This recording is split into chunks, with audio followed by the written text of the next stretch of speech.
ایک دن حضرت غوث اعظم شیخ عبد القادر جیلانی رحمت اللہ علیہ دے دربار وچ ایک عورت آئی۔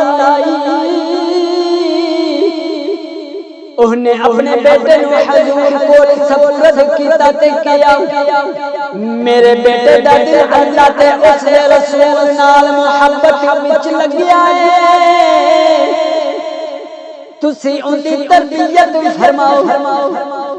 حضرت غوث اعظم رحمت اللہ علیہ اس بچے کو قبول کیتا تے انہوں مجاہد دی تعلیم دتی۔ ایک دن اُنی ماں واپس آئی تے دیکھیا کہ بچہ بھوک تے راتاں دی عبادت تو کمزور ہو گیا ہے۔ انہیں حضرت دے سامنے مرغی دیاں ہڈیاں رکھیاں جدوں حضرت دے سامنے مرغی دیاں ہڈیاں رکھیاں ویکھیاں، عورت کہتی ہے حضور تسی مرغی کھاؤ تے میرا بچہ جو روٹی کھاوے۔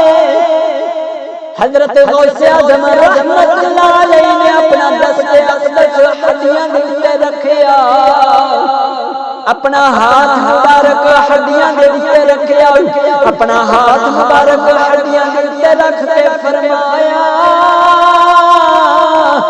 جی اٹھ او اللہ دے حکم نال جو بزدہ ہڈیاں زندہ کرنا ہے۔ مرغی فوراً زندہ ہو کے کھڑی ہو گئی تے آواز مارنی شروع کر دی۔ عورت اے منظر دیکھ کے حیران ہو گئی۔ حضرت نے فرمایا جدوں تیرا بچہ جدوں تیرا بیٹا اس مقام پہ پہنچے گا وہ جو چاہے کھائے گا اور نالے جو چاہے پیوے گا، تے پھر میں کیوں نہ کہاں جیڑا رب دے حسن دا جلوہ دیکھدا